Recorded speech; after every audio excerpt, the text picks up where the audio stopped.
pledge allegiance to the flag of the United States of America and to the republic for which it stands, one nation, under God, indivisible, with liberty and justice for all. Roll call.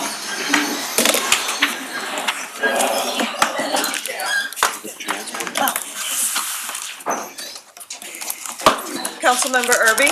Here. Councilmember Page? Here. Councilmember Fitch? Here. Councilmember Gray? Present. Councilmember Clancy? Here. Councilmember Tracus? Present. Councilmember Harder? Here. Mr. Chairman, we have a quorum. I move for approval of the journal of the meetings of March 12, 2019, and the special meeting of March 12, 2019. Second. All in favor? Aye. Opposed? Motion carries. The journals are approved. We have no bid openings tonight, so we'll move to communications. Mr. Chair, we have no tax compromises this evening. We will move to zoning matters. Under zoning matters, item number 1, First District. Receive and file. So ordered. Item number 2, 6th District. Please hold on the order of business. So ordered. So we'll move to road and bridge matters. Under road and bridge matters, item number 1, 1st, 2nd, 3rd, 4th, 5th, and 6th Districts. Receive, file plans and specifications and detailed estimate of costs be approved, and the Director of Procurement be authorized to advertise for bids pending federal highway authorization as requested, and a copy of this report be sent to the interested parties. Second. All in favor? Aye. Opposed? Motion carries. Item number 2, all districts. Receive and file, and that will be the order. Moving to other communications, item number 1. Receive, file, and the county council be directed to prepare the appropriate legislation. Same motion for item number 2, and that will be the order. Item number 3, 7th District. Receive, file, and the issuance of a request for proposal be approved as requested. Second. All in favor? Aye. Opposed? Motion carries. Item number 4, 2nd District. Receive, file, and the county council be directed to prepare the appropriate legislation, and that will be the order. Item number 5, 2nd District. Receive, file, and refer to the Department of Transportation and Public Works, the Department of Planning, and the county councilor, and that will be the order. Item number 6, 6th District. Receive and file, same motion for item number 7, please. So ordered. Item number 8. Receive and file, and that will be the order. Item number 9, 3rd District. Receive, file, and the county councilor be directed to prepare the appropriate legislation. So ordered. Item number 10, 3rd District. Receive, file, and the county councilor to be directed to prepare the appropriate legislation. So ordered. Item number 11. Same motion, and that will be the order. Item number 12, 1st District. Same motion. So ordered. Item number 13, 1st and 2nd Districts. Receive, file contract in an amount not to exceed $1,124,140.10 be approved and awarded to Pavement Solution LLC, the lowest responsive bidder as recommended, and authorization for revision to the existing traffic control devices be approved as requested. Second. All in favor? Aye. Opposed? Motion carries. Item number 14, 5th District. Receive and file. And so ordered. Item number 15, 1st District. Receive, file, and the county council be directed to prepare the appropriate legislation. So ordered. No add-ons? No add-ons. Report of county executive. Nothing further this evening. Report of special committees. Please hold on the order of business. So ordered. Public forum. Mr. Chair, we have 18 speakers this evening. Thank you. Please come to the podium when your name is called. Adjust the microphone so we can capture your comments, and state your name and address for the record. And please try and keep your comments to 3 minutes per speaker. Our first speaker this evening is Tom Sullivan.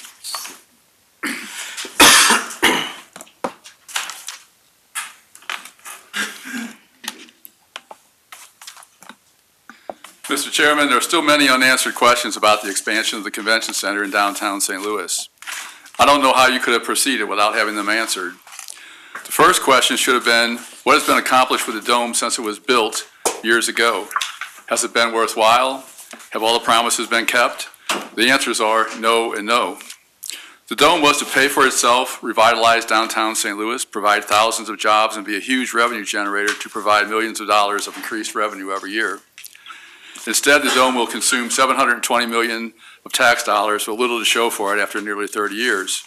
The city is more broke than it's ever been, and county finances are struggling.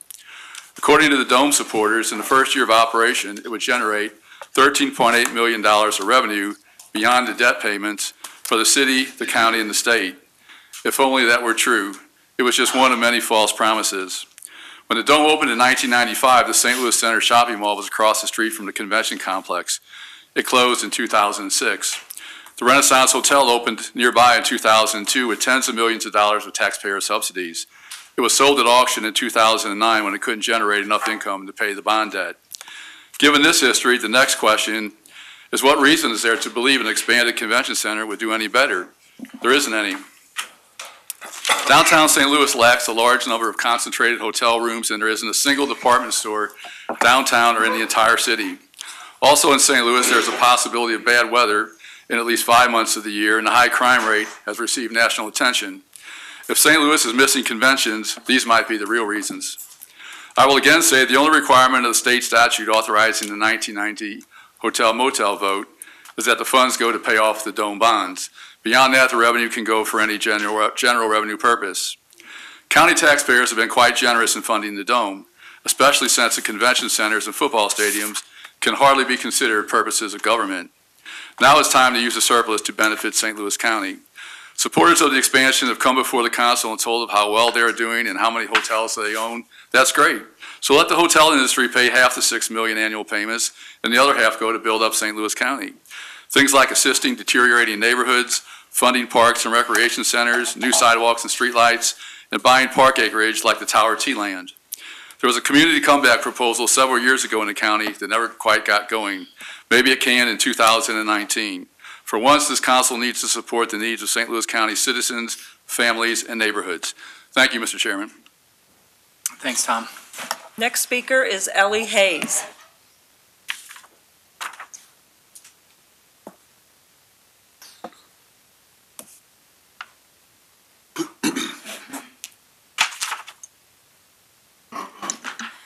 Good evening, County Council members. My name is Ellie Hayes. I'm at 7354 Dartmouth Avenue in University City, Missouri 63130. And today I'm coming to talk to you as a volunteer for the American Heart Association. The American Heart Association is a science-based organization. There is no evidence that penalizing youth for the use or possession of tobacco works. So of course I'm talking about Bill 270.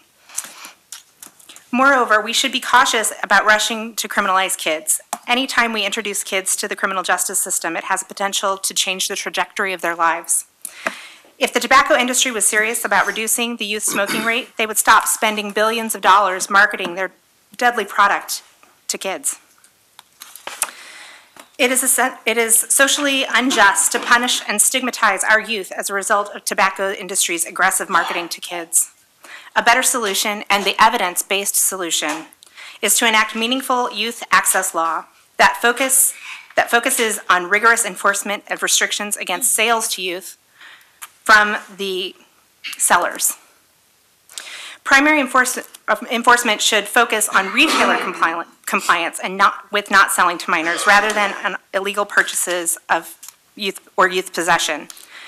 Research has shown there is a differential enforcement of tobacco purchasing laws. Black and Hispanic youth have a higher probability of being cited than their white peers. One of the reasons that the tobacco industry focuses on criminalizing youthful purchasers of tobacco is to make it difficult or impossible to research and monitor merchant compliance programs. And criminalizing youthful purchases may also help to shield alcohol and tobacco producers from civil liability claims. So that's why I'm asking you to, while we support Tobacco 21, to hold retailers accountable, not young people accountable for purchasing tobacco products under the age of 21. Thank you. Next speaker is A.J. Sander.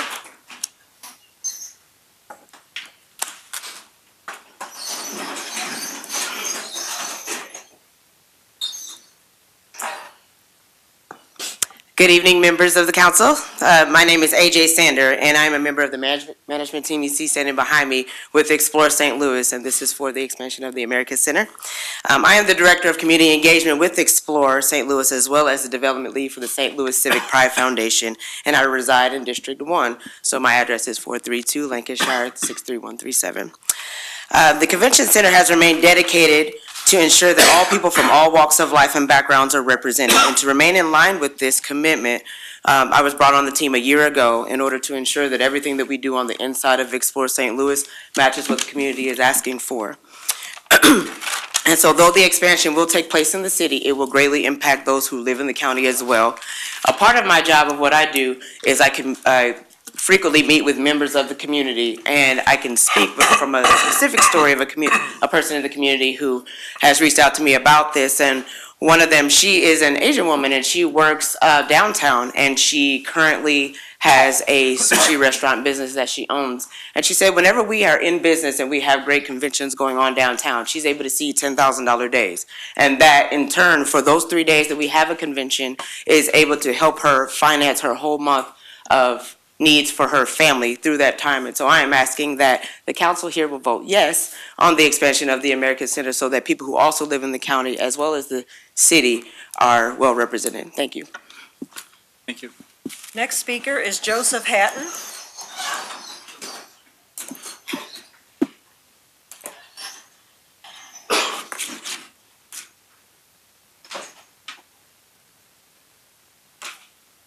Hello, my name is Joseph Hatton. I live at 1036 Winter Lake Drive, Fenton, Missouri, 63026.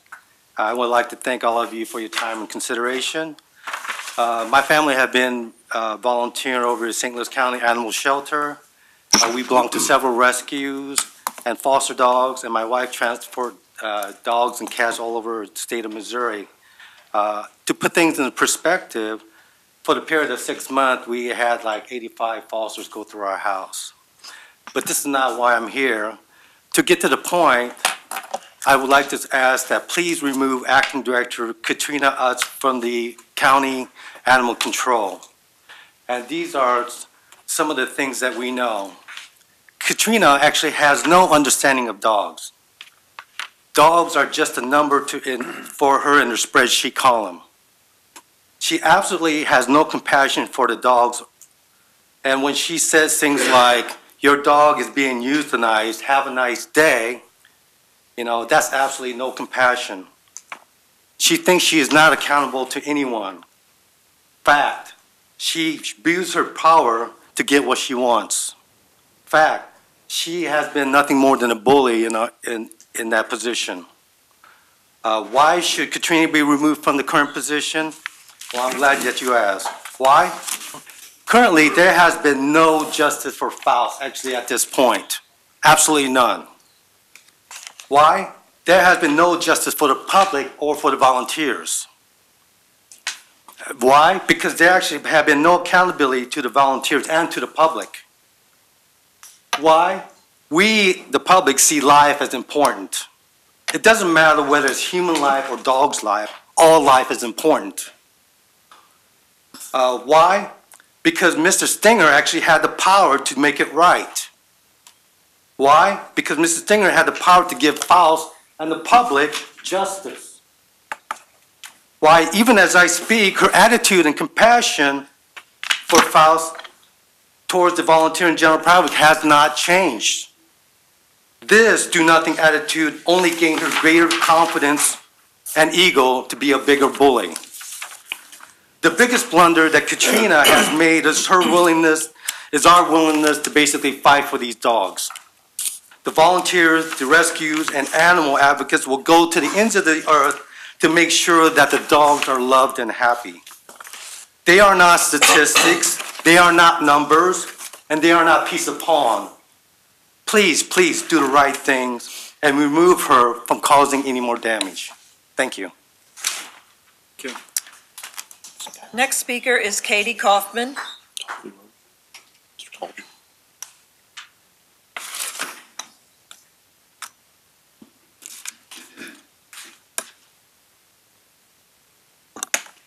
Good evening. I'm Katie Kaufman. I live at 7714 Snowden Avenue in Richmond Heights.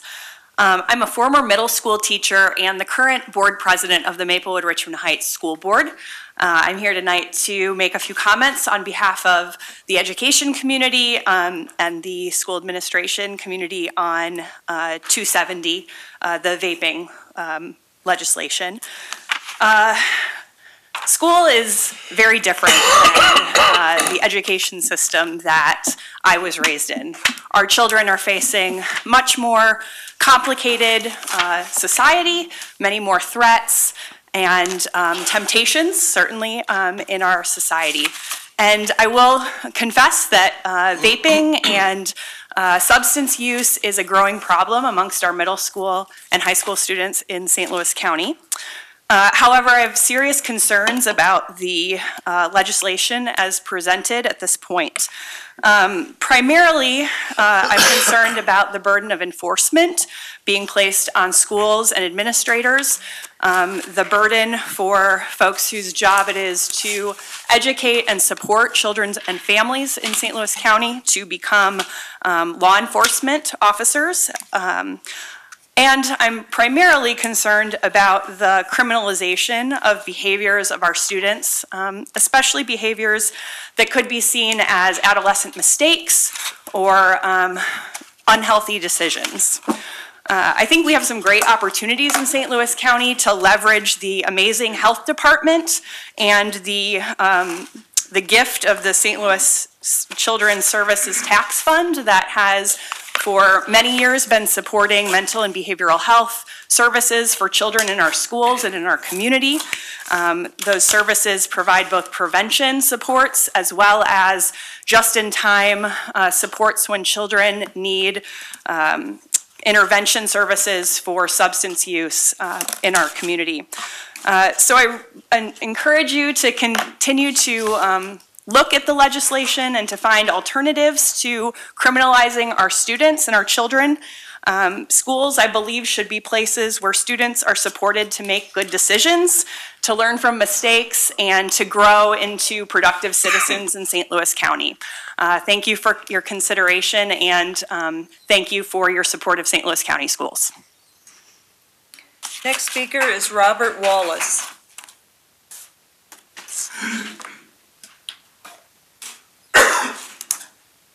Mr. Chairman, Council, my name is Robert Wallace. I'm a partner at Thompson Coburn. So I work in the city, but I live in the county at 832 Millfield Court in Chesterfield, Missouri, 63017. Let me apologize first because I just got off a plane and came right here, so I don't have any prepared remarks. But it was brought to my attention that there was some confusion about Explore St. Louis's compliance with certain sunshine request. And I've been working with Nyla Tuckson, who is our director of vice president of human resource and the custodian of records. And we have been trying to comply as much as we possibly can with Mr. Pruitt's request for certain records. However, he hasn't made specific requests. They've been very broad. He's asked us to create records that don't exist. So even we've kind of stretched it, and even if they tangentially touched what he asked for, we tried to provide them.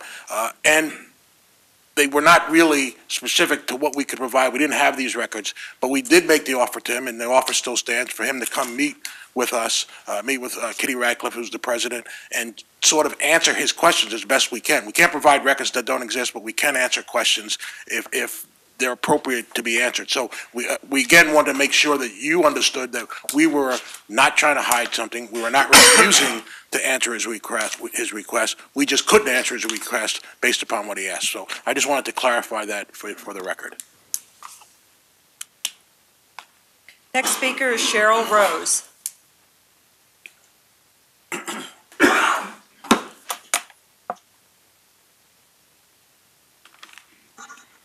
My name is Cheryl Rose. I live at 30 Woodcrest Drive in the 5th District. I'm here to talk about the ADA coordinator position. I'm going to read a letter or parts of a letter from Stan Brown, who is the president of Paralyzed Veterans of America. He's unable to be here tonight due to illness. And I have full copies of the letters that I'll hand out to you. Establishing a full-time ADA coordinator for St. Louis County has been a long process, but I thought there had been an authorizing ordinance that finally agreed to establish a full-time position. I was less sure on the funding for this position.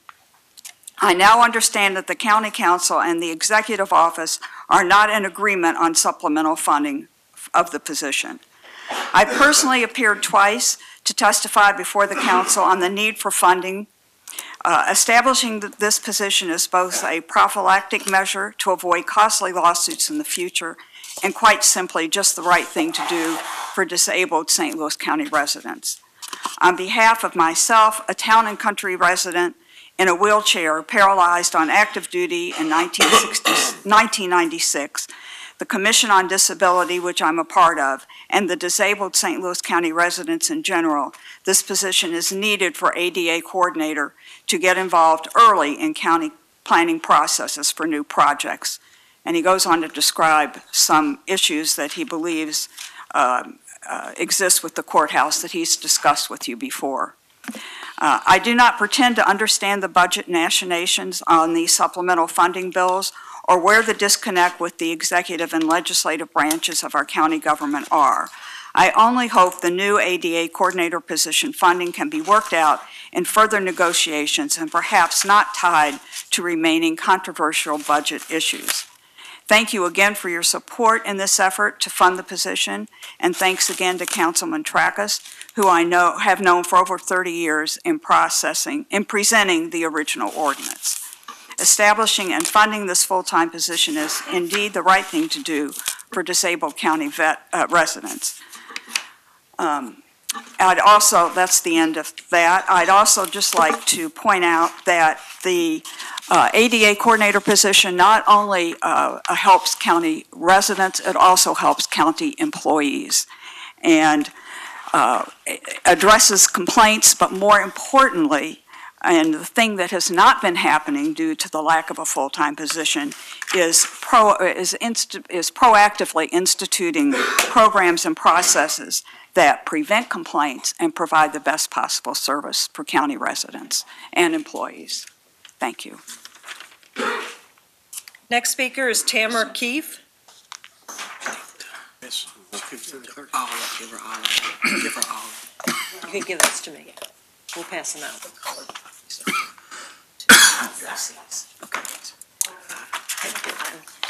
My name is Tamara Keefe. I live at 1413 Dolman Street in St. Louis, so I'm a city resident of Lafayette Square.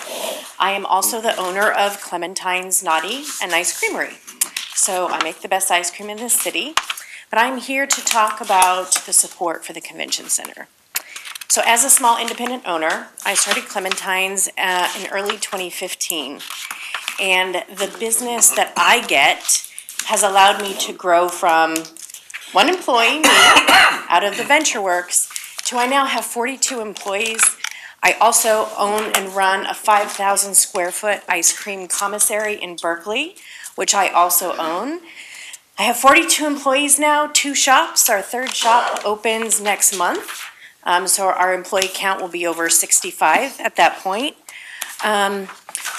You know, the amount of business that I get from the conventions that come in town, not is just all my shop, but that helps my production facility.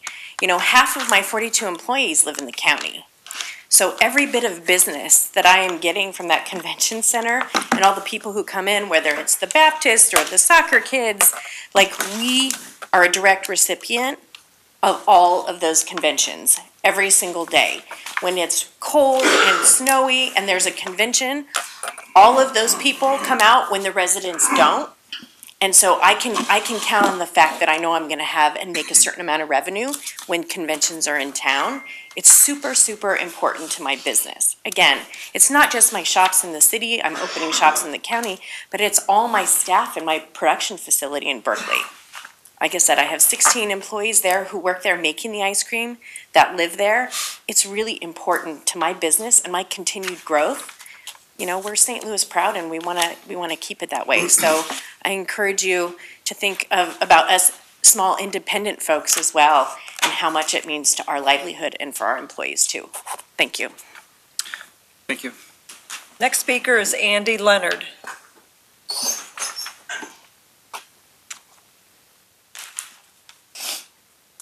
Chairman, I'm Andy Leonard. I live at 1306 West Adams in Kirkwood. I'm a lawyer out at McCarthy Leonard Kimmerer in Town and Country at 825 Maryville Center. I'm here today to talk to you as Chairman of the Board of Directors of the St. Louis Convention and Visitors Commission, which you know by the brand name Explore St. Louis. Many of our board members have been in front of you in past weeks because they own restaurants, hotels, or manage restaurants and hotels, or event spaces, or recreation areas. They have a vested interest in this, and I think they spoke from their heart when they supported the project at the convention center. Tonight, you've met our senior staff who run the sales and operations for conventions and the tourist trade that fills our hotel rooms, restaurants, and the entertainment venues. If you attended the Monster Jam or Garth Brooks in the past 2 weeks, you saw how our staff recruited world-class entertainment, moved in and out tons of dirt, set up a world-class venue, and ran efficiently and effectively the food, tickets, and security for the events. But you may not have noticed that at the same time, we had the home show running in one of our other boxes.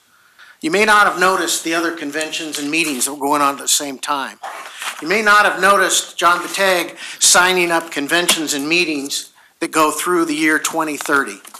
This is an important, vibrant part of our culture and our economy here in St. Louis. This isn't by accident. Our managers are hand-picked professionals. Our president and our chief marketing officer are widely regarded nationally and internationally as two of the best convention and tourism executives in the business. Our strategy management for attracting tourism and convention business in St. Louis is in very capable hands. We're proud of our management team, our staff, and our event workers, and we're proud of the structure, we're proud of the expertise, and we're proud of the diversity from top to bottom. Over the past 5.5 years, I've served as chairman of the Convention Center and Explore St. Louis. It's become clear to me that our main problem is the competition that we face from other cities. I visited along Route 70 and stopped at convention centers and taken tours: Kansas City, Denver, Salt Lake, Las Vegas, Anaheim, and San Diego. I took the southern route this past summer and stopped in Albuquerque, Oklahoma City, Tulsa, and Branson. I went south to Memphis and Nashville. I went to Texas to see Austin. Some of this development is staggering. Some of it's staggering. And the takeaway is clear. We're losing business to cities that are on the move. The reason is America Center is 42 years old. That's 3 minutes. We need to retrofit to expand other cities. Thank you for the time. I think this is a solvable problem, and I think the plan in front of you is smart, and it's time to do it for our generation. Thank you. Thank you. Next speaker is Barbara Hughes.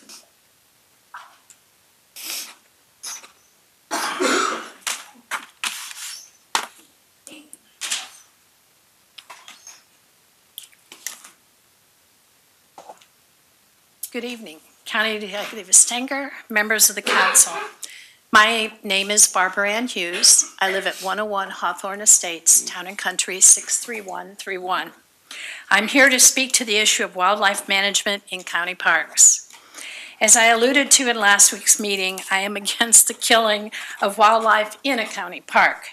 I am in favor of effective, humane wildlife management based upon the Clifton Deer model, as detailed in the 3-ring binder given to Councilman Fitch. I am asking the County Council to please consider establishing a wildlife task force comprised of a cross-section of county stakeholders with a mission to evaluate methods of wildlife management. Make a report to the council and to the residents of St. Louis County encompassing a review of all of the options that you have. If a non-lethal option is pursued, work with the Missouri Department of Conservation to conduct a research project that can be replicated on the local, state, or national level. Funding could be achieved by establishing a 501c3 capable of soliciting grants and individual donations. In fact, count on me to make the first $1,000 gift. Thank you for your time. you. Next speaker is Sally Ann McGowan.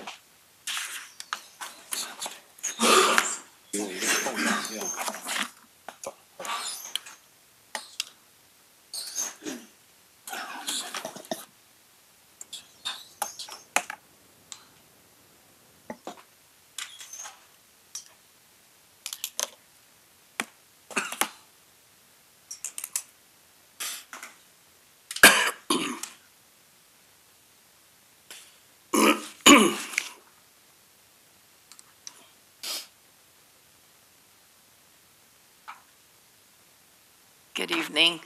My name is Sally Ann McGowan. I live at 10,941 Kingsmere in Afton.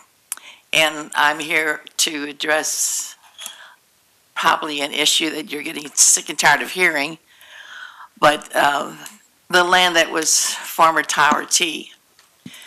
Being a resident in Afton for many, many years,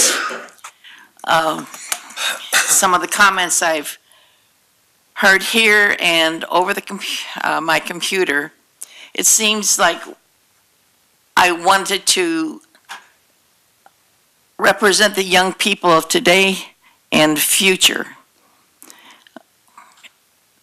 The land at Tower T is a perfect spot for young people, for a community center.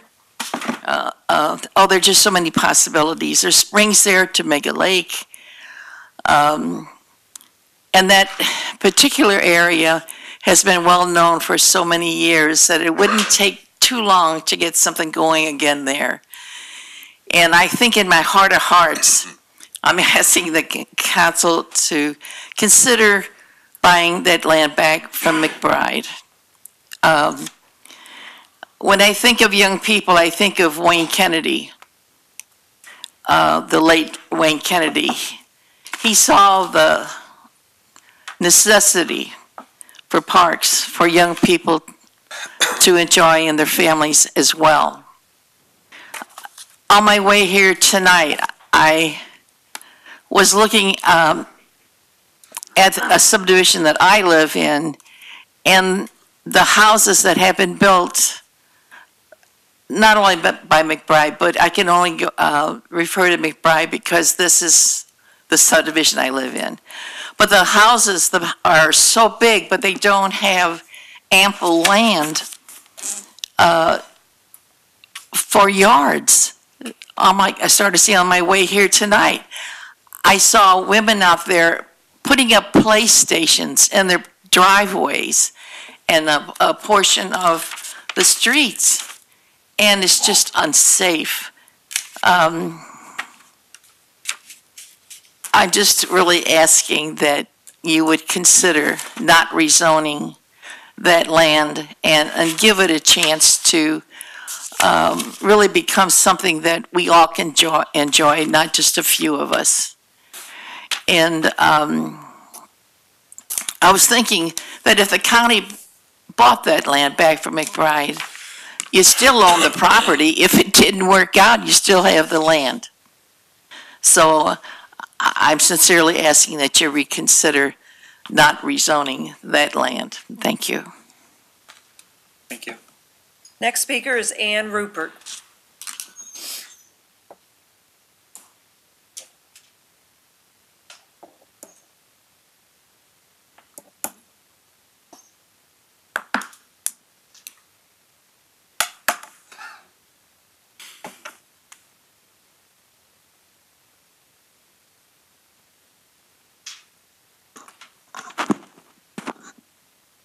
Thank you, Mr. Chairman.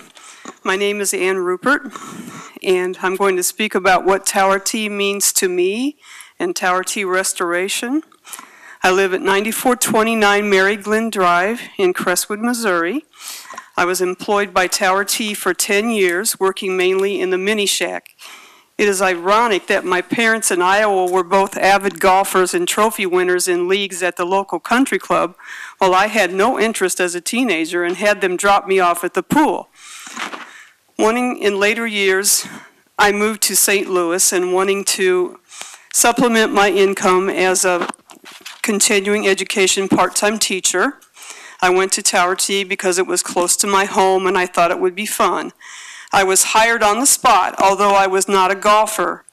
I waited on people and learned some of the golf lingo and began to really enjoy these happy and talented people who love the golf game. I worked at the mini golf shack mostly every weekend and met lots of regulars and loved to learn about their expectations and accomplishments in their games. I was also very impressed with the very young people and their abilities. Being there for the Ladies' League was great fun. I even had the honor of being invited to their ladies' luncheon. Working at Tower T gave me the outdoor woodsy feeling. Growing up in Iowa, I lived by a creek and I was always in it. At Tower T, I felt like I was in my own private cabin in the woods. Most impressive of all in the whole atmosphere are the wildlife who made Tower T their home. Several families of deer frequented the driving range to graze, and turkey families crossed the ground searching for food often. Birds made nests near us. The lovely flowers made a beautiful environment. I enjoyed all of the splendor so much, and the camaraderie of my coworkers and supervisors as well. People were so disappointed when we were closing, and many came to honor us and get final games in before we closed. A great turnout came to our very classy send-off party of bands and food trucks.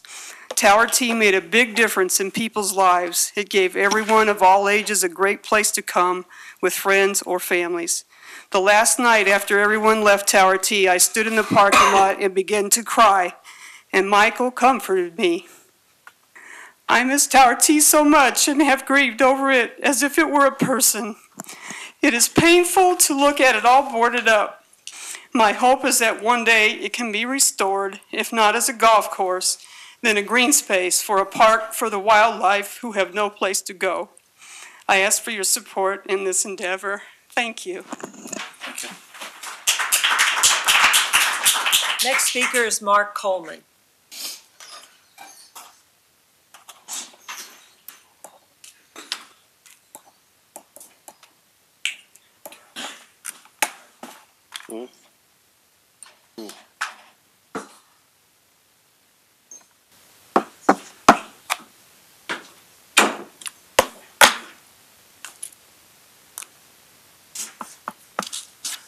Good evening. Good evening. First off, I want to begin by saying I want to thank you for the opportunity to come and to say what I have to say. I'm Reverend Mark Coleman, and I'm nothing but a dope fiend, alcoholic, one that who have suffered from mental illness for 36 years. I'm a father, I'm a husband, I'm a grandfather, I'm a neighbor. I come because of our neighborhood, Glasgow Village. I moved there in '95. My son started school at Glasgow Elementary in kindergarten. He was the little Christmas tree. My son went through middle school, went through high school, and he graduated in 2014. But my concern is there's no playgrounds for our kids. Up by Lilac, up by Spring Garden. We got all these kids in our neighborhood, but nowhere for them to play. When I want to take my babies to play at the playground, I got to go to Bell Fountain. I got to go to Spanish Lake or somewhere else. That's not right.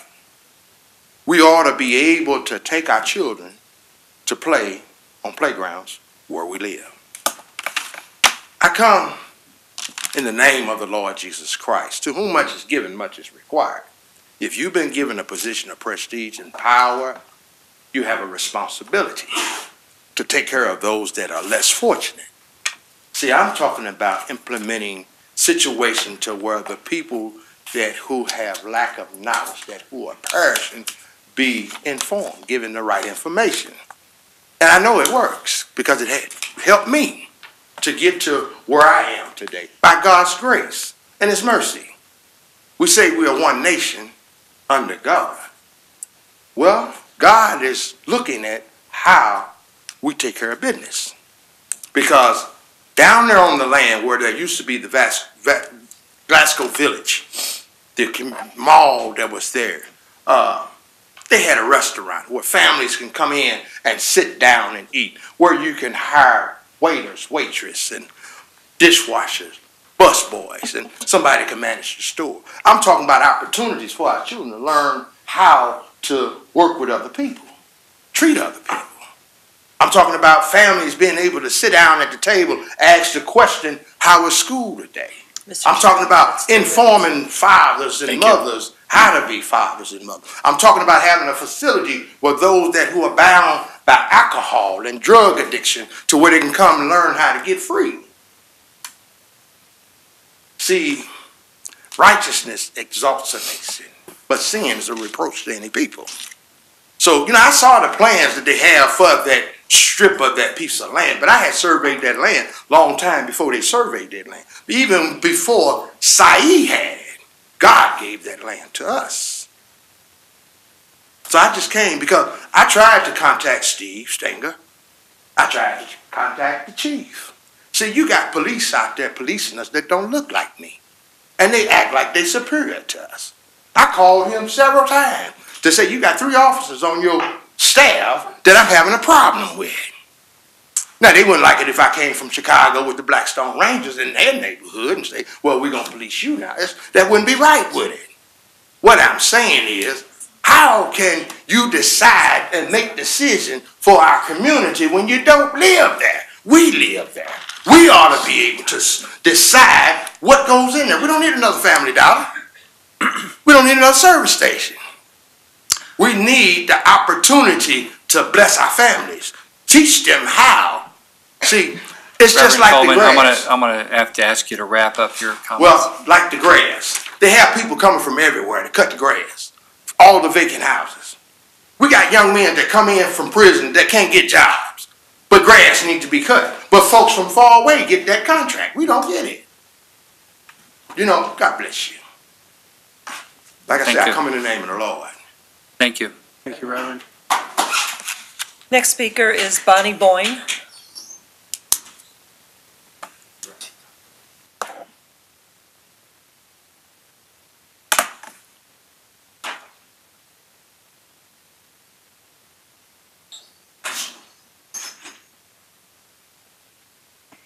Good evening. Thank you for allowing me to speak.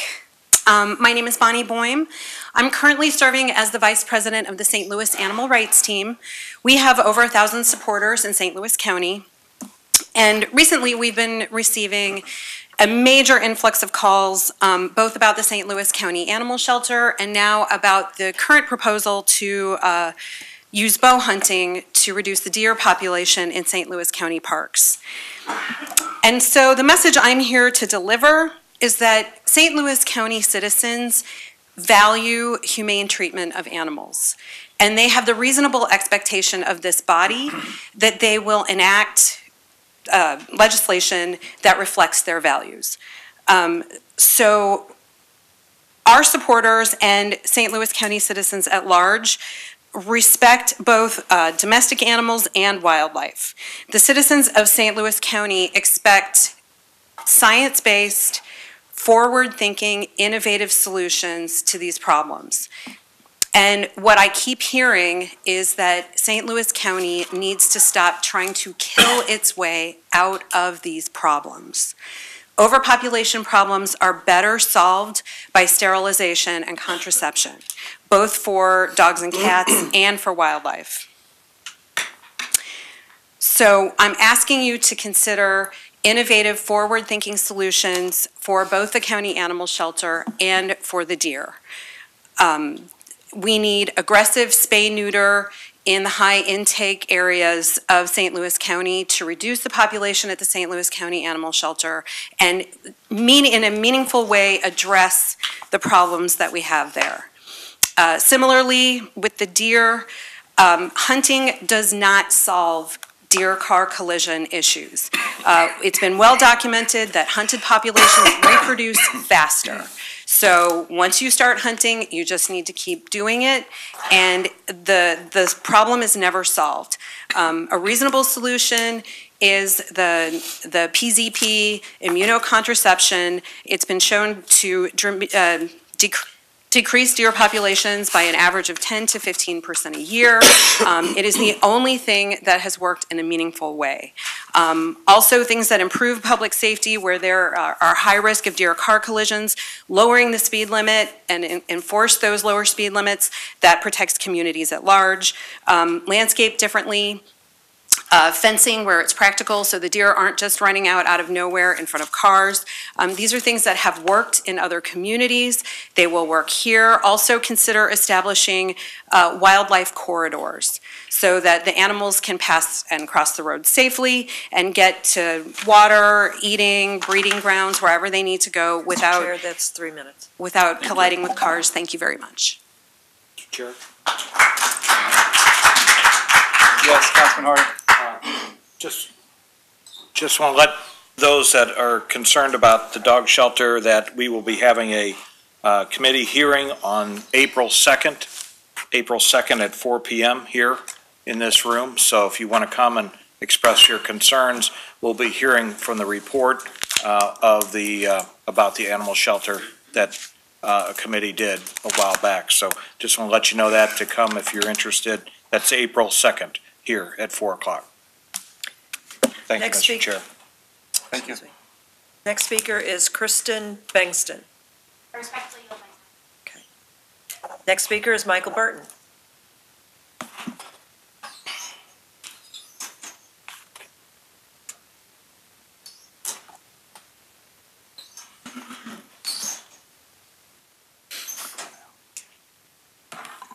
Hi all, Michael Burton here. Thank you all for being here and giving us this time.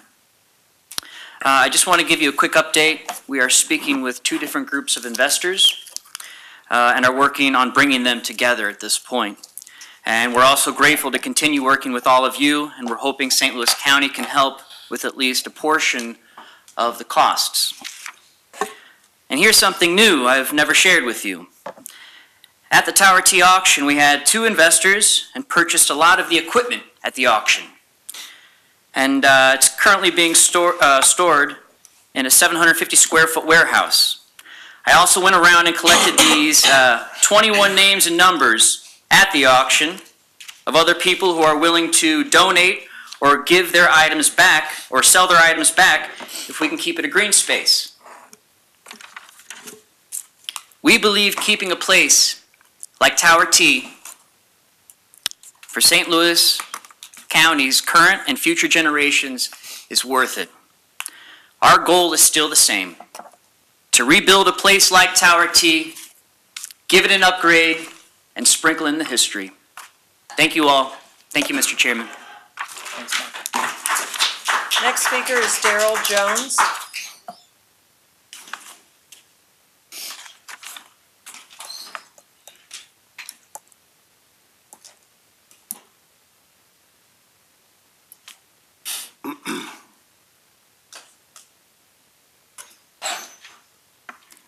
Good evening, Mr. Chairman, County Council. My name is Daryl Jones. I reside at, 55 Branford 63132 in the District 2. As I mentioned, my name is Daryl Jones. I'm a partner in Culinary Hospitality Partners. We operate the food and beverage services at American Center. As an operator, we employ 236 FTEs, of which 30% of them reside in 16 zip codes in St. Louis County. Our annualized estimated payroll for 2019 will be approximately $4.2 million. Of that, $1.25 million will be that of St. Louis County residents. That will be the take home. I asked the St. Louis County Council to support the Convention Center expansion program. The expansion project will increase the number of associates that we hire in MBE, WBE contractors. In the past, we've had that revenue base or that payroll has been in excess of $5 million, of which 1.75 was in St. Louis County. When we engage these large conventions, we have the opportunity to employ hundreds of persons that live in St. Louis City and St. Louis County that are in the hospitality industry. And many of those are minority-based people. So again, I urge you, the county council, to approve the expansion project for the convention center in hopes that we can engage in some of the larger conventions that we've missed out in years past. Thank you for your time. Thank you. Our final speaker is Kitty Radcliffe.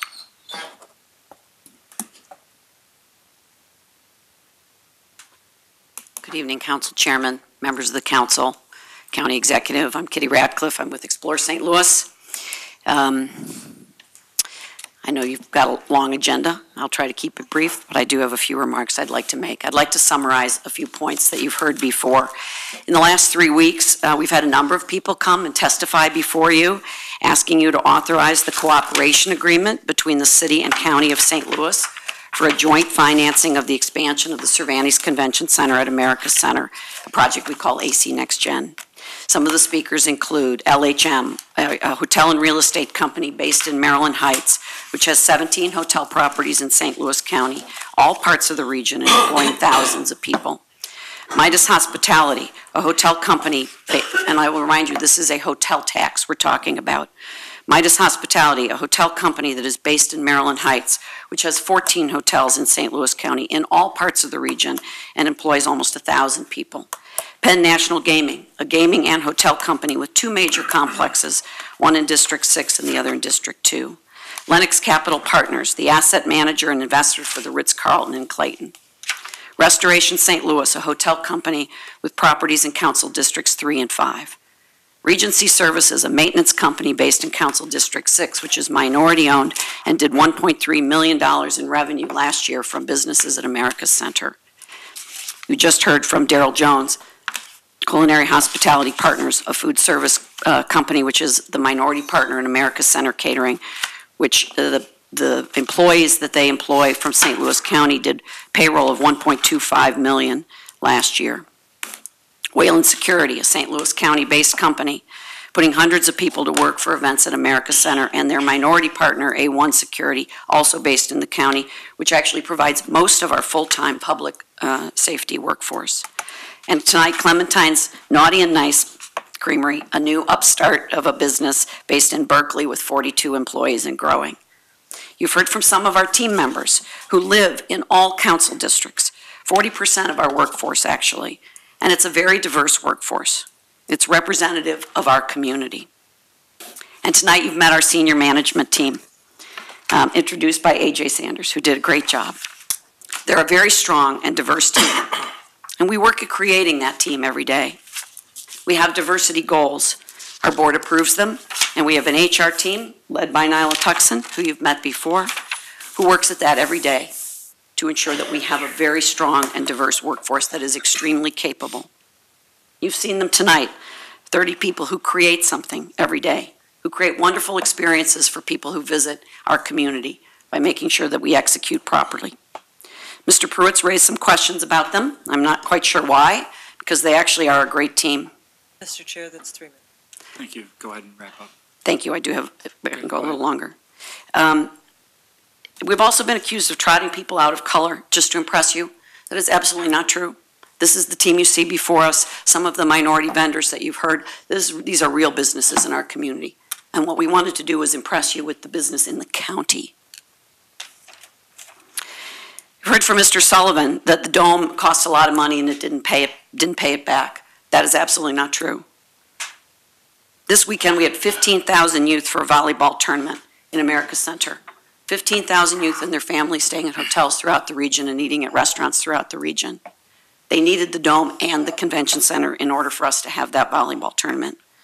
The weekend before, the dome was the site of the Garth Brooks sold-out concert with almost 75,000 people that filled every hotel in the region, and no negotiations on rate needed to be done. And the weekend before that, we had 2 days of Monster Jam, and the weekend before that, we had another volleyball tournament, all in the dome. So the dome has returned that investment, but we're not talking about the dome. We're talking about the day in, day out, new money coming into our community, putting people to work every single day. Groups like the National Science Teachers Convention, which will be here in 2 weeks, and many others this year. Mr. Sullivan's been opposed to this tax since before there was a tax. He was opposed to putting it on the ballot. He formed an organization to fight it once it was on the ballot. He's called me names other weeks. I can take it. That's why, I have this position. But the fact is that this building is doing its job and the tax is doing its job. It's returning that revenue hundredfold into our community in terms of supporting new businesses, developing businesses further, putting our people to work, creating new revenues, and helping us compete for that business against the other cities that we're up against. I know you have a lot on your plate. I know there's a lot of issues to deal with. I very much appreciate the time that you've given to us on this. It's an important project for our region, not just because it's in the city. It's an important project for the region. It returns money to our community every day. That $6 million annual investment is well paid back. I thank you so much for your time and consideration.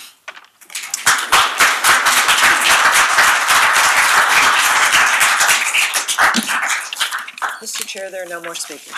That concludes the public forum. Please proceed with introduction of bills. Bill number 77, introduced by Councilmember Page, an ordinance authorizing the county executive to accept a grant of up to $39,936 from the Missouri Department of Public Safety for support of training for police laboratory staff and purchase of a specialized computer to run a DNA software program, authorizing the county executive to execute necessary documents. Bill number 78, introduced by Councilmember Harder, an ordinance amending ordinance number 27,088 by repealing and reenacting Section 1 pertaining to a contract with Laneco Construction Services, LLC, for interior modifications of a county-owned building at Spirit of St. Louis Airport. Bill number 79, introduced by Councilmember Tracus, an ordinance approving the application and preliminary plans as amended for the amended development in the C8 planned commercial district of attractive land subject to conditions PC 04-19 HZ Props RE Limited. Mr. Chair, that's all the bills. Perfection. Bill number 270, introduced by Councilmember Wassinger for Councilmember Tracus. Mr. Chair, we have a substitute bill. Mr. Chair, I want to hold action on the substitute bill tonight. I do have a substitute bill. I encourage anyone who's interested to contact the clerk's office to get a copy. I'm looking for feedback and input on that bill. I know the council will be using that as a vehicle to come up with a final substitute bill in the next few weeks. And so I think it's premature to substitute it tonight, but I do want to use it as a vehicle for conversation and input from the public and the stakeholders concerning that bill. So on that, I'll hold Bill 270. 270 will be held, and the substitute bill will be available from the clerk for anyone who's interested. Bill number 17, introduced by Councilmember Fitch. Please hold on the order of business. So ordered. Bill number 20, introduced by Councilmember Harder. Please hold. So ordered. Bill number 21, introduced by Councilmember Harder. Please hold. So ordered. Bill number 35, introduced by Councilmember Page. I will move to hold Bill number 35, and that will be the order. Bill number 72, introduced by Councilmember Fitch. Please hold on the order of business. So ordered. Bill number 76, introduced by Councilmember Tracus. Moment, please. Please hold. So ordered. Final passage. Bill number 28, introduced by Councilmember Page. Mr. Chairman, we have a substitute. Please read the substitute.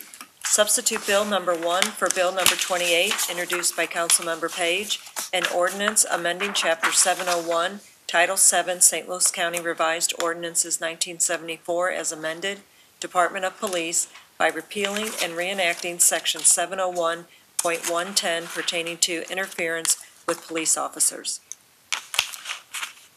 So this substitute addresses a concern that we were expanding this concept of interfering with an officer too broadly and limits this new ordinance to officers who are deputized by the chief of police. Has everyone had a chance to look at this? So we You have a question? So we're substituting out county employees Right, and it'll be for police just, officers. it'll be, county employees are removed in the substitute, and the substitute will only apply to officers who are deputized by the chief of police. You have to be a peace officer to be able to apply the crime of interfering with a police officer, and it will not be expanded to a crime of interfering with county employees as the substitute's written. That's the only change? That's the only change. Okay. Anybody have any questions? Okay, I'll move adoption of substitute bill number 1 for bill number 28. Second. All in favor? Aye. Opposed? Motion carries. We'll hold this bill for on the final passage calendar, and that will be the order. Bill number 45, introduced by Councilmember Fitch. Mr. Chair, we have a substitute. Please read the substitute. Substitute Bill number 1 for Bill number 45, introduced by Councilmember Fitch, an ordinance amending Chapter 616, Title 6, St. Louis County Revised Ordinances 1974 as amended, county parks, parkways, and recreational areas by repealing and reenacting Section 616.040 pertaining to wildlife protection and fishing in county parks. Just to clear it up for everyone that's been following this, this is the bill regarding hunting in a county park. Basically what the substitute does, it requires a council order in order to have a hunt if the ordinance is approved. So if you, I think I've addressed what most of the issues and concerns were on the council by the other council members. So what this would do is if it passes, if you don't want to have a hunt in a park in your district, you wouldn't ask for a council order to do that. So you basically would be able to identify in your district whether or not you think this is an issue, and still, it has to be with the Department of Conservation's facilitation of the hunt. So that's what it does. So with that said, I move for adoption of substitute bill number 1 for bill number 45. Second?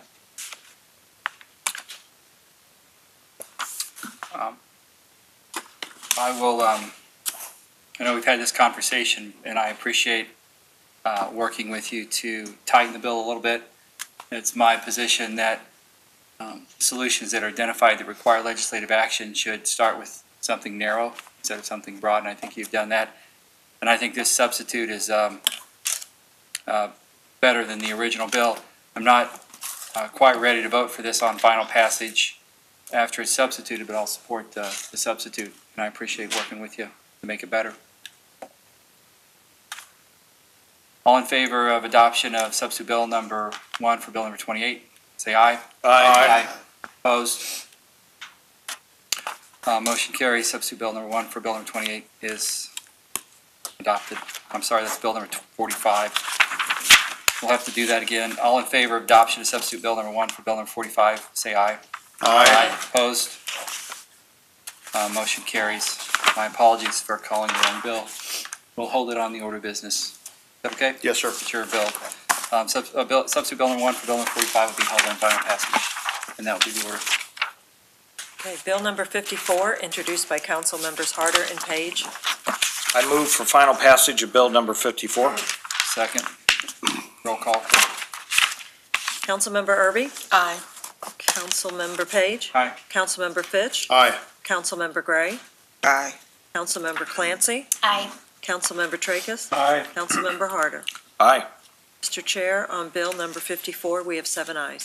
Bill number 54 is finally passed. Bill number 55, introduced by Councilmember Fitch. I move for final passage of bill number 55. Second. Roll call. Councilmember Erby? Aye. Councilmember Page? Aye. Councilmember Fitch? Aye. Councilmember Gray? Aye. Councilmember Clancy? Aye. Councilmember Tracus? Aye. Councilmember Harder? Aye. Mr. Chair, on Bill 55, we have 7 ayes. Bill number 55 is finally passed. Bill number 62, introduced by Councilmember Page. Move for final passage of bill number 62. Second. Mr. Chairman? Yes. I don't know if this is the appropriate time. Could we, I see Mr. Roach is here tonight. I was wondering if he could address what happened over the weekend on Metrolink. This is the appropriate time. Mr. Roach, could you come to the microphone?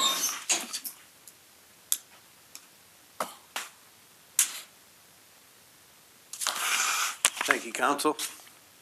Councilman Harder, I sent an email today. I'm sorry if you didn't get a chance to take a look at it, but I have a copy of it here if you'd like to see. I sent it to all the council. Okay. So that just recapped a really unfortunate and sad event. We had a shooting event that occurred at 5th and Missouri. We reacted, Metro Public Safety reacted along with the St. Louis County Sheriff's Department.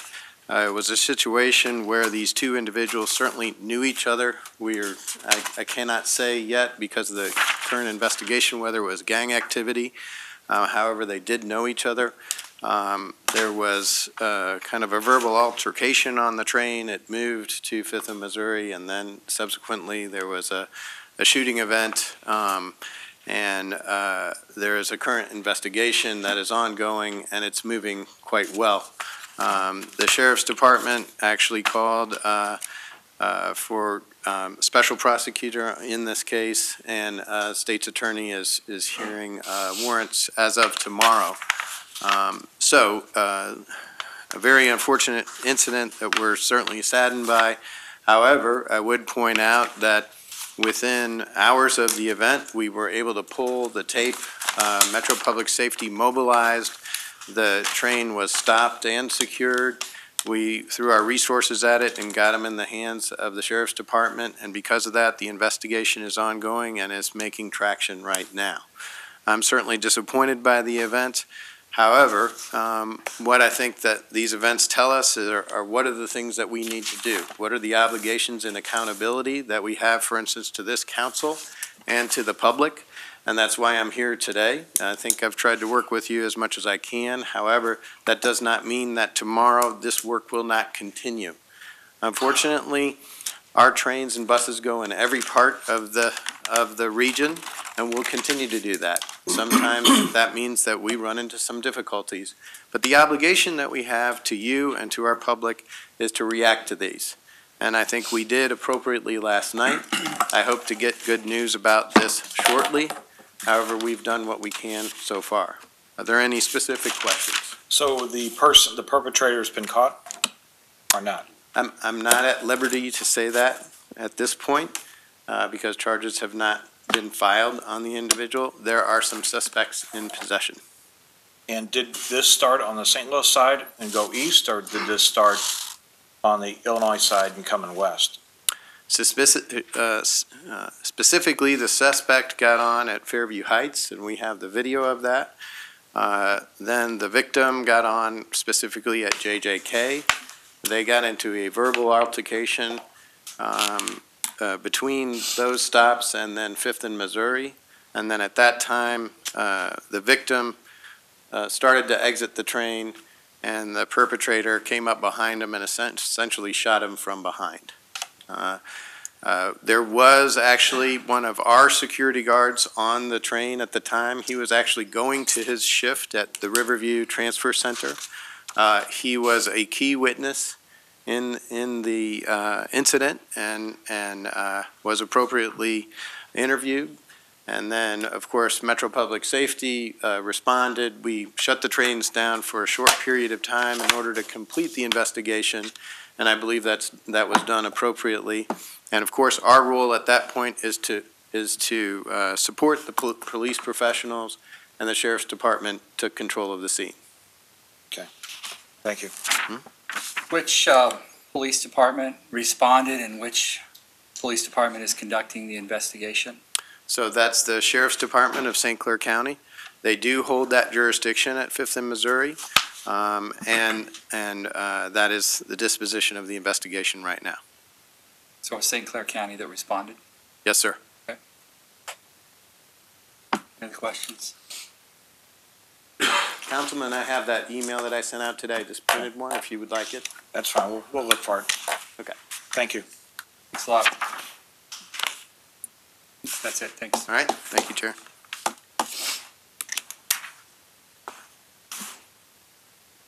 Any other comments by council members? Okay, I move for final passage of bill number 62. Second. Roll call. Councilmember Erby? Aye. Councilmember Page? Aye. Councilmember Fitch? Aye. Councilmember Gray? Aye. Councilmember Clancy? Aye. Councilmember Tracus? Mr. Roach, I want you to know that I appreciate all of your efforts. I know that you are really trying to right the ship. Today's events are disheartening. And it's like a bad dream that just keeps happening over and over and over again. So I, for one, just cannot get myself to yes on this. I'm not going to vote for $5 million, good money after bad, until I see concrete evidence of a tactical force that's addressing the problem of crime on Metro. It's not your fault, sir, I understand that, and I'm not placing it on your shoulders. I just, in good conscience, cannot get myself there tonight, so I vote no. Councilmember Harder? I too, and that's why I brought this up, is I'm very concerned about this, whether there's 5 million there or not. 5 million, I'm sure, will help correct the wrongs, but it's all about people, it's about accountability, and I will bring these out in the future. I'm sure this is not the last, unfortunately, and people and systems are going to need to be accountable for this money going forward if we're going to have a mass transit system at all. So I will vote aye for this, but you will know that I will be calling those out as appropriate in the future. So I vote aye. Mr. Chair, on Bill 62, we have 6 ayes and 1 no. Bill number 62 is finally passed. Bill number 63, introduced by Councilmember Page. Move for final passage of bill number 63. Second. Roll call. Councilmember Erby? Aye. Councilmember Page? Aye. Councilmember Fitch? Aye. Councilmember Gray? Aye. Councilmember Clancy? Aye. Councilmember Tracus? Aye. Councilmember Harder? Aye. Mr. Chair, on Bill 63, we have 7 ayes. Bill number 63 is finally passed. Bill number 64, introduced by Councilmember Page. Move for final passage of bill number 64. Second. Roll call.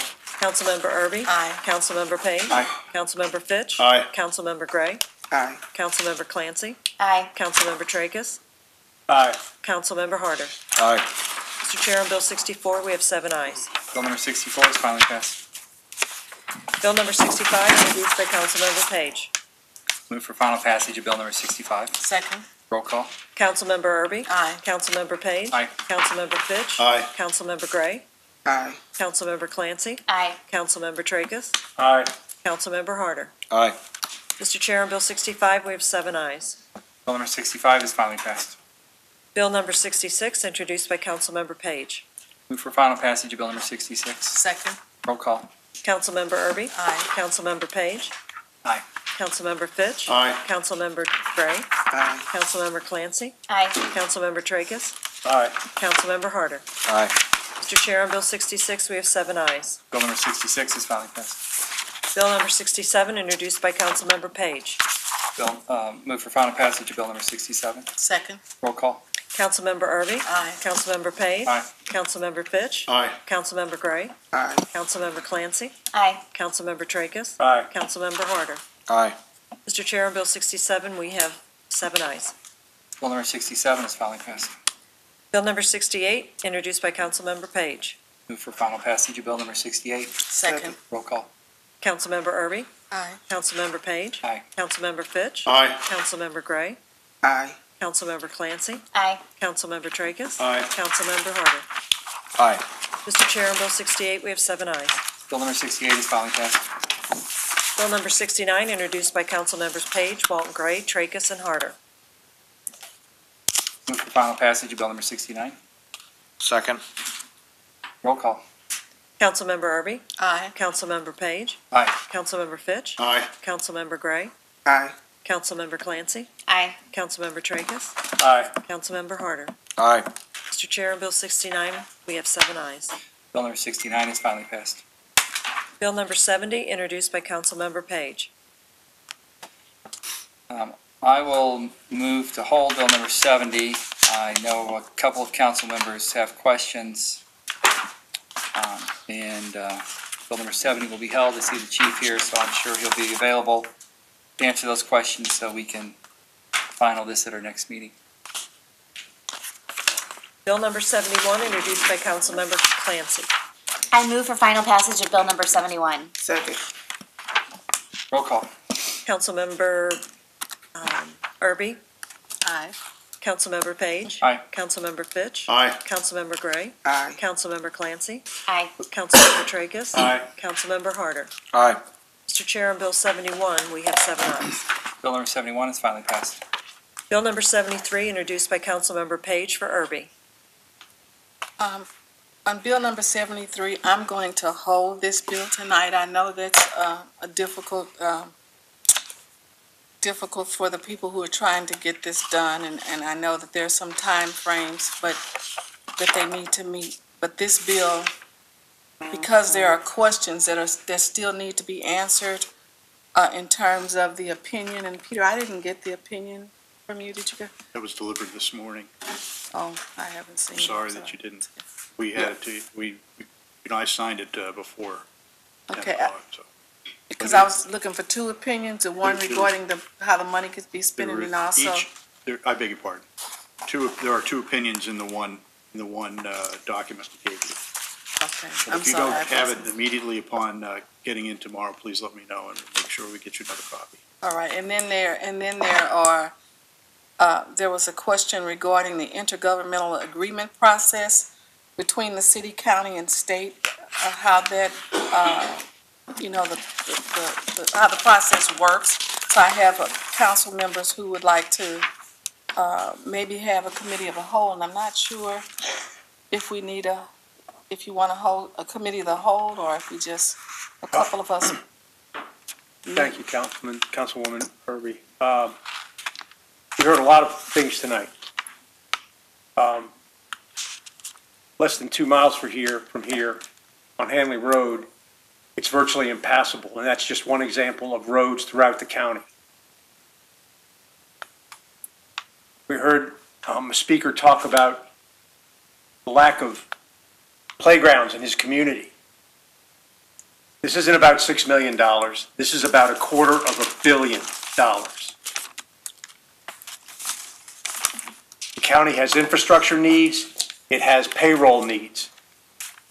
We also heard that there's a solvable problem here, and maybe that's true. But I don't believe it should or can include a $240 million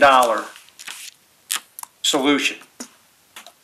So I would like to hold a committee of the whole. I want to explore the applicability of Chapter 67 of the Missouri State Code with respect to the proceeds coming out of the trust fund and for use in general revenue to address just some of the things I've talked about.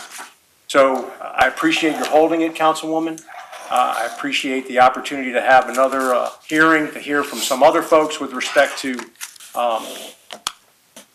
other avenues that this money might be used, and perhaps we reach some middle ground.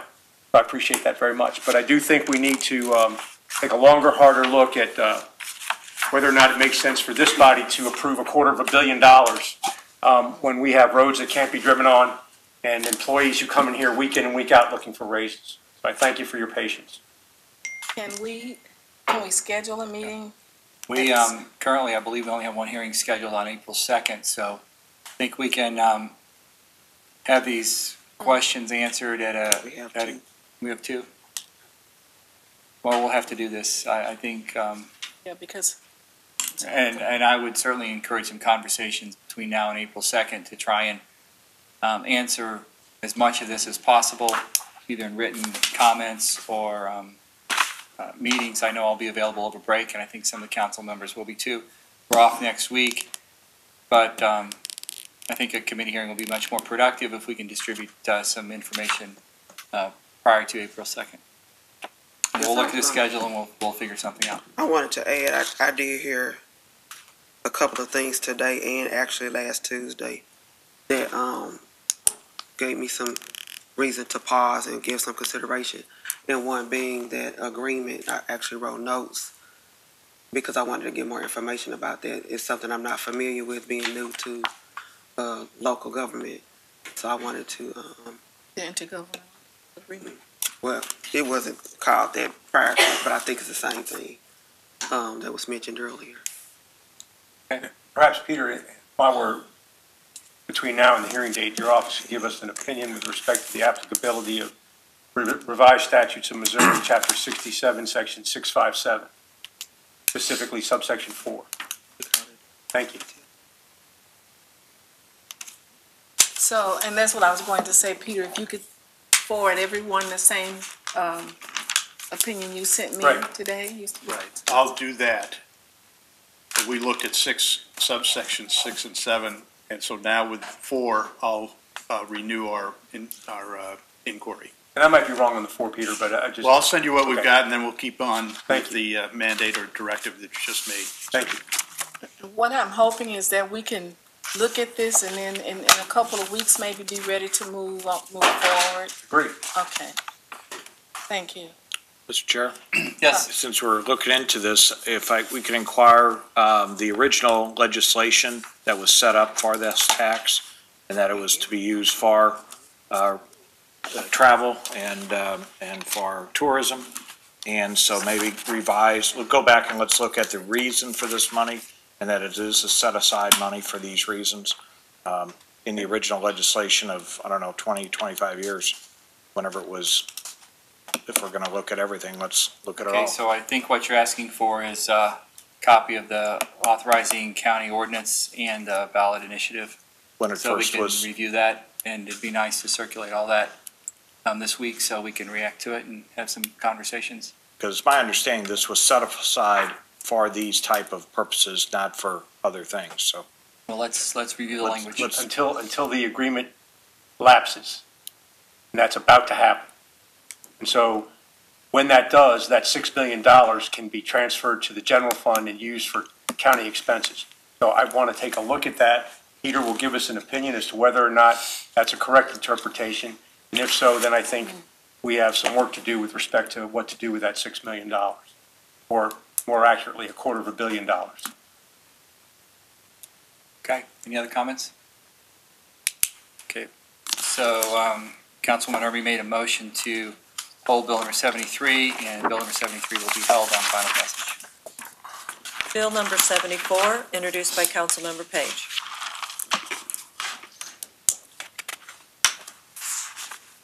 This is authorized borrowing in anticipation of tax revenue. Does anybody have any questions about this bill? We'll move for final passage of Bill number 74. Second. Roll call. Councilmember Irby? Aye. Councilmember Page? Aye. Councilmember Fitch? Aye. Councilmember Clancy? I'm Aye. sorry, Councilmember Gray. Pardon me. Aye. Councilmember Clancy? Aye. Councilmember Tracus? Aye. Councilmember Harder?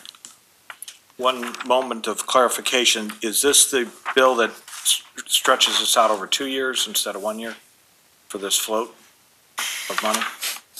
Wasn't that the difference from year to year? And there was some kind of borrowing advantage to I go to 2 believe this years? bill gets us through December 31, 2020, so this is a 2-year borrowing opportunity, similar to what we did a couple of years ago. Hopefully allowing us to get the best deal on interest rates to bridge the gap between tax revenues and cash on hand. Okay. Aye. Mr. Chair, on Bill 74, we have 7 ayes. Bill number 74 is finally passed. Moving on to resolutions, Mr. Chair, we have 1 this evening. I move for adoption of resolution number 1. Second. Roll call. Councilwoman Irby? Aye. Councilmember Page? Aye. Councilmember Fitch? Aye. Councilmember Gray? Aye. Councilmember Clancy? Aye. Councilmember Tracus. Aye. Councilmember Harder. Aye. Mr. Chair, on Resolution 1, we have 7 ayes. Resolution number 1 is adopted. Moving on to unfinished business. Item number 1. I still have some questions about this budget, so I'll move to hold this on the order of business, and that will be the order. Item number 2.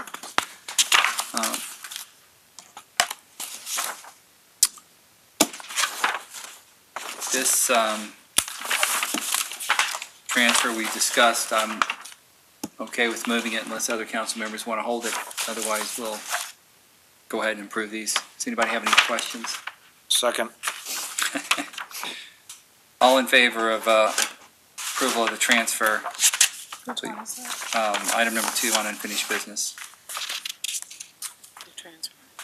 This is Records Preservation Fund, Oh, Department of Revenue.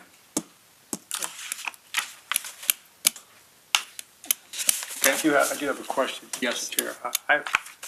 I might be wrong on this, but I was under the distinct impression that this essentially is for the acquisition of some new equipment. We're not addressing that All right. issue yet. That's a supplemental request. All right. The Department of Revenue does have a supplemental in front of us. So this is not for that? No, this is not for that purpose. That's a good question. Okay. Thank you. All in favor of approval of transfer? Aye. Opposed? Motion carries. Transfer is approved. Item number 3. This last item on unfinished business is the park budget. The requested approval transfer is for $602,000. This does not reflect all of the reduction in appropriation. We've been talking about this for a while. I'm okay to move this along, but if you have questions, we'll hold it. Anybody have questions about the park budget? I have a question as to, if we're going to keep doing this incrementally, at what point are we no longer balanced and operating in the red? Are we there now? So they've certainly got plenty of funds, but there's going to have to be an adjustment at some point during the year to account for the budget reduction. And I saw the park director here earlier. If you have questions, we can hold it and ask him that question. That would be my preference. Okay. Item number 3, unfinished business will be held, and that will be the order. Item number Yeah, we held number 1. Item number 4, 3rd District. I'm still awaiting the traffic study from the City of Town and Country, so please hold on the order of business. So ordered. Item number 5, 3rd District. Receive, file, and the county council be directed to prepare the appropriate legislation. So ordered. New business. Mr. Chair, we have 3 orders this evening. I move for adoption of order number 1. Order number 1 is regarding the break next week. Our next council meeting would be April 2nd at 6:30. Move for adoption of order number 1. Second. All in favor of adoption of order number 1? Aye. Opposed? Motion carries. Order number 1 is adopted.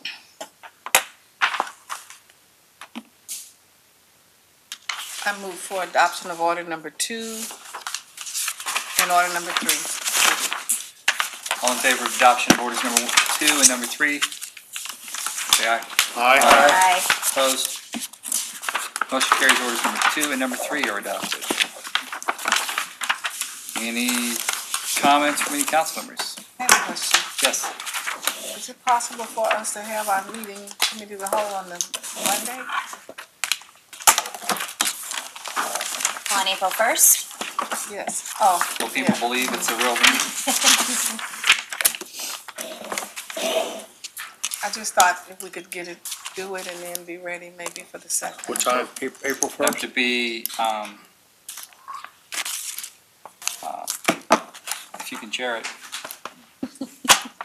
We'll talk about it, we'll get it scheduled. Just communicate your time preferences to me and Christina, and we'll try and get this posted in the next couple of days so all the involved parties can adjust their schedule. Is this for the convention bill? Yes. Okay. Is there a PIC hearing on the second? We have the dog shelter on the second.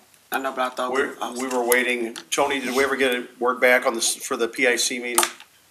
The second? Have we heard from the attorney if he's available? The response that I had, I contacted the planning department indicated April 2nd was okay. Okay. I did not know whether or not that included contact that attorney. Okay. We'll let you know. So let's everybody keep your afternoon clear, between 2:30 and 5. We may have a full calendar of hearings. So we could do this, that one on early enough Second, on I'm the sorry. second. You can't. April 2nd, I meant, yes. We'll work on the schedule and let everyone know quickly. By Thursday, we'll have this worked out. But just to be honest, I still don't think I'll be ready to vote personally that soon for this point, to be honest. Especially with, like he said, the guy who came up here about the park, the Glasgow Village issues, it kind of touched me, and I just think it's some things that we talked about earlier, Hazel and I. I'm just not sure. Okay, well, we'll encourage some conversations over the next 10 days and some distribution of the requested material. Yes. I will be, Sarah and I, my legislative assistant, and I will be in Afton tomorrow night hosting our first town hall to talk about development in and around the Tower T area. I'm looking forward to broadening that conversation, to hear from more folks in Afton, and I know a lot of people are interested in this, so all are welcome. 7 o'clock at the Afton Community Center tomorrow evening. Okay. Motion to adjourn? Second. All in favor? Aye. Opposed? Motion carries. We're adjourned. Thank you.